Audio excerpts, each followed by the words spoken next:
Estamos aquí en Santiago Tianguistenco, específicamente en Magdalena de los Reyes, después de la carrera 5 y 10K este 8 de enero de 2023. Me acompaña aquí un entrenador muy conocido en el medio atlético nacional, Bernardo García Hinojosa. Bernardo, ¿cómo estás? Mucho gusto, ingeniero. ¿Cómo está, don José? Muy bien, pues estamos aquí con Bernardo, un conocedor del atletismo, sobre todo mucha experiencia adquirida por tantos años trabajando con el profesor Tadeusz Kemka. ¿Cuántos años, Bernardo? En el atletismo como entrenador tengo 42 años ahorita. ¿Y siguiendo y auxiliando al Tadeusz Kemka? Con el profesor Tadeusz trabajamos 37 años aquí en el atletismo, con equipos olímpicos. Muy bien, Bernardo, para la gente que no lo sabe, Bernardo era generalmente asistente directo, mano derecha del profesor Tadeusz Kemka, y bueno, lo acompañó también a muchas giras a Europa, cuando hacían los mexicanos esas giras muy exitosas del Grand Prix, que hacían diferentes competencias, siempre tomando sus datos, tomando lo que vienen siendo los resultados, y bueno, hay muchísimas anotaciones que todavía falta que vean la luz del profesor Tadeusz Kemka. Me mostraste la otra vez unos fragmentos, era muy meticuloso para tomar mucha información. Platícale a la gente qué tipo de minuciosidad tenía profesor Kemka para ese tipo de anotaciones. El profesor Kemka siempre estuvo analizando la competencia, y dentro de la competencia hacía el análisis de los tiempos que iban haciendo. Recuerdo uno, el 10.000 en el 88 en Oslo, donde ganó un inglés, segundo el italiano Salvador Antivo, y tercero Arturo Barrios, donde corrieron los tres alrededor de 27:20, los tres. Entonces venía el análisis, ese me acuerdo, no se me olvida, vuelta por vuelta, y tenía kilómetro por kilómetro, y tenía a un lado los kilómetros cuando Mamed había roto el récord mundial, porque buscaban romper el récord de Mamed desde el 88. Entonces venía cada kilómetro, dice, ya se están acercando al récord, ya se quedaron, y al último bajaron y no pudieron romper el récord mundial de 27:13, que era en aquel entonces, corrió por 27:23 ese día. Sí, a manera de aclaración, había dos corredores portugueses en los 80s, Carlos López y Fernando Mamede. Mamede llegó a tener el récord mundial con 27:13, pero era un corredor solamente de ritmos y de encuentros, porque en eventos importantes, campeonatos mundiales y lo que son olímpicos, siempre desaparecía Mamede. Tenía muchas críticas a ese respecto, pero era un objetivo romper el récord, y siempre el profesor Kemka, siempre estudioso de cómo poderse acercar a ese récord. ¿Qué más recuerdas de la preparación de Arturo Barrios cuando en el 89 rompe el récord mundial de los 10.000 metros allá en Alemania? Bien, Arturo Barrios hizo un proceso de varias competencias, como hablaba el profesor Tadeusz Kemka. Cuando hablaba el profesor Tadeusz Kemka, era un bloque de competencia. Corría normalmente en primera competencia 1.500, 3.000, 5.000 y al último 10.000. Ya después de la tercera semana, Arturo Barrios tenía muy buenos resultados, y se buscaba a través de las competencias. Es una forma de adquirir la forma deportiva a través de las competencias, en los Grand Prix. En los Grand Prix cada 3-4 días tienes competencia en distintas ciudades de Europa, y entonces eso es lo que te da un nivel muy alto. Estuvo en el primer bloque, tuvo 5 competencias, y en el segundo bloque ya fue donde atacó el récord mundial en Alemania. Hizo esa vez récord mexicano de 1.500, de 3.000, de 5.000. Ese mismo año andaba en muy buena forma física Arturo, y recuerdo todavía al profesor Kemka cuando después del primer bloque termina y habla con Arturo. Dice, pues ya has entrenado mucho, ¿qué voy a entrenar durante estas 3 semanas? Vete a trotar y a pescar. No lo mandó a entrenar, sino lo mandó a trotar y a pescar para bajar la tensión nerviosa y la presión que ejerce el buscar un récord mundial. Y siempre el profesor Tadeusz, el día del récord mundial, tengo el video donde él está hablando en el calentamiento y dice, tiene que ir vueltas al tal, y varios quieren hacer el récord mundial. Arturo, cuando va a hacer el récord mundial, tiene que ir esta vuelta por vuelta, así. No era que a ver qué sale, él sabía a lo que iba. La preparación de ese récord fue un año antes. Y bueno, aquí es que tenemos a un testigo viviente de lo que fue las competencias olímpicas de Arturo Barrios, tanto en Seúl 88 como en Barcelona 92. Mucha gente se pregunta, ¿por qué Barrios no pudo alcanzar la medalla olímpica? Es algo muy complicado, ¿eh? Platicaba el otro día con algunos amigos, Kenia no gana la medalla de oro en los 10,000 desde México 68 con Naftali Temu, para que vean la capacidad de los keniatas y aún así no pueden ganar la medalla de oro. Entonces, pedirle una medalla de oro a un mexicano en esa época, él generalmente trabajaba mucho ritmo, pero bueno, vimos en 88, profesor, que en 1988 Butayev, Salvatore Antibo y Kike Moikimeli iban corriendo de manera de cambios de ritmo muy marcados. En el 92 vimos a Khalid Ska, también junto con Salvatore Antibo y otros también. ¿Por qué Arturo Barrios no era corredor explosivo? Platícale a la gente cuál era su principal virtud de Arturo y su debilidad en los Juegos Olímpicos. Sí, Arturo, como tú lo dices, Arturo era un corredor de mucho ritmo. Cuando atacó el récord mundial, como platicabas, Mamed y Carlos López se van hasta la vuelta 24 juntos y Mamed le gana al último. Y Arturo nada más hasta el kilómetro 5 tiene la compañía de Doug Padilla y el kilómetro 3 Steve Plasencia. Y los últimos 5 kilómetros o 5,000 metros, Arturo Barrios ataca el récord por su ritmo. Él en los cambios de ritmos era donde le podía afectar mucho a Arturo. Y creo que fue eso la razón por la cual no pudo haber ganado esa medalla. Quien más quiere que gane esa medalla era Arturo Barrios. Antes que todos era Arturo Barrios. No es que dije, no quiso. Todos quieren ganar, para eso se preparan. Es como decía, los kenianos, si nos damos cuenta, desde cuándo dominan los maratones, desde hace muchos años. Pero ¿hasta cuándo ganaron en maratón medalla de oro?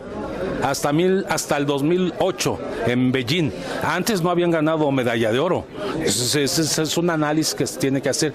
Normalmente el 30% de los atletas pierden cuando son favoritos, como le pasó a Arturo Barrios y a Fernando Mamede. Mamede un mes antes que hizo el récord mundial y al mes en Los Ángeles no puede ganar medalla. Arturo un año después, 3 años después, no pudo ganar la medalla en Juegos Olímpicos. Bueno, cambiando de tema sí rápidamente, pero dentro del mismo contexto, dejamos un lado fuera los olímpicos y récords mundiales. Bernardo fue entrenador de Procopio Franco, que también fue olímpico mexicano. ¿Qué recuerdas de la preparación de Procopio Franco y cuáles eran los alcances de ese atleta que tú entrenaste y que estuvo en Juegos Olímpicos? Bien, Procopio inició conmigo en el 99 y vino como guía de un atleta ciego y me dice, profe, yo quiero ser guía. Bien, de acuerdo, le dije, pero ¿sabes qué? Pues tienes que cumplir como guía y dice que a mí quiero ser buen atleta corredor. Le digo, bueno, no sé qué locura, ¿qué vamos a hacer? Una parte la haces tú con el atleta y otra parte la haces solo. Y fue como se preparó así y corrió en Guadalajara, que quedó segundo lugar en el 2000 y de ahí empujó para arriba. Procopio Franco era un corredor que si no corría una vez o 2 veces al año alrededor de 50 kilómetros ya no podía. Es con el único que hice eso, porque era más psíquico que físico y era un atleta que siempre estaba en el evento que iba, se presentaba a dar un buen resultado, y eso siempre se los he dicho a los atletas: donde vas a tratar a ganar, no a ver qué sale. Sí, recordamos buenas carreras en Lala, por ejemplo, y bueno, como dice él, ya dentro de su preparación incluía una tirada larga de 50 kilómetros, porque mentalmente él se sentía fortalecido después de eso.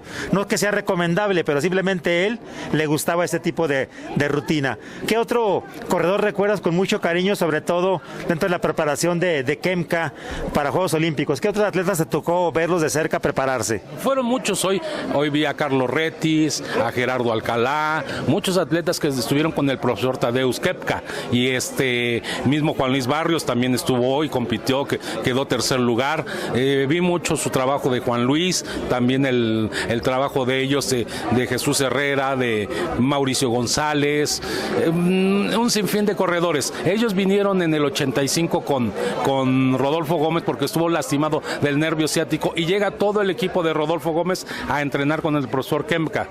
Entre ellos venía Arturo Barrios, aunque Arturo Barrios nunca entrenó con Rodolfo Gómez, y es donde se integra en el 85.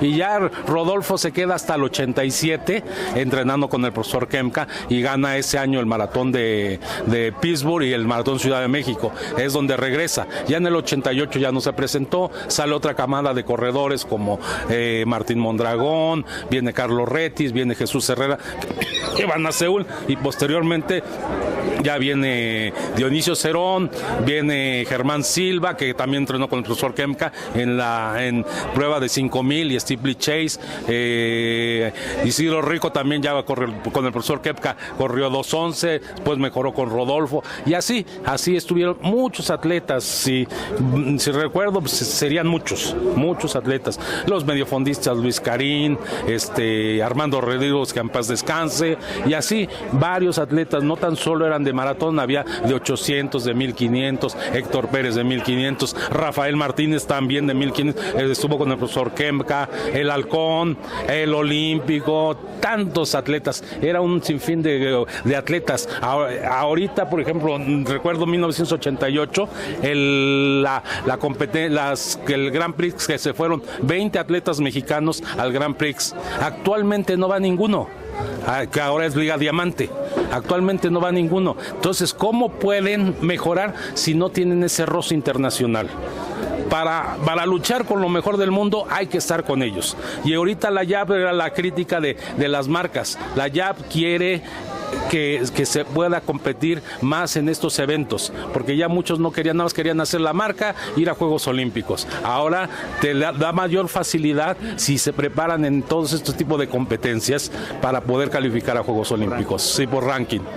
Sí. Bueno, y finalmente, últimamente, Xavi Luna estuvo bajo la supervisión del profesor Bernardo, parece que se retiró, parece que regresa. ¿Qué nos tienes de información de Xavi Luna? Xavi Luna llegó la semana pasada a mi casa en Tlaxcala y dice que sí quiere continuar. Había dejado un tiempo, se había ido a Estados Unidos, regresado en las pandemias, pues también necesitan dinero los atletas y tienen familia y tienen que ganar dinero. Y Xavi tuvo 2 procesos para ir al maratón de Valencia, estuvo solamente 12 semanas, estuvo 6 meses sin entrenar y 12 semanas estuvo preparándose para Valencia nada más. Y dije, ¿qué hacemos? Tienes que entrenar hasta 3 veces fuerte a la semana, que normalmente se entrena 2 veces, pero le digo, pues ni modo, te toca 3 veces. Le dije, tal vez te puedes lastimar, pero lo tenemos que arriesgar. Y como yo pensaba y había platicado, que la duda tenía los últimos 5 kilómetros, y como fue, ya los últimos bajó mucho, iba para abajo de 2:10 ahí, pero los últimos 5 vino la baja, pero era natural, 12 semanas de preparación es poco. Así es, bueno, profesor Bernardo, ¿tiene algún material en video que estaremos tratando de conseguir cuando el profesor Tadeusz Kempka hacía esas filmaciones? Ya estaremos platicando con Bernardo a ver qué posibilidades habría de poderla recuperar y pasar algo de estos en lo que es en Martes de Fondo, en la carrera legendaria. Bernardo, no te quitamos más el tiempo. Gracias, Bernardo. Muchas gracias. Gracias por esta entrevista. Muchas gracias. Y trataremos de seguir platicando contigo más adelante. Doctor, ¿no? Así es. Y trataremos de seguir platicando con Bernardo. Mucha experiencia, muchas andanzas del atletismo. Gracias, amigos. Para Martes de Fondo, Maratón TV, Juan José Martínez, estamos en contacto.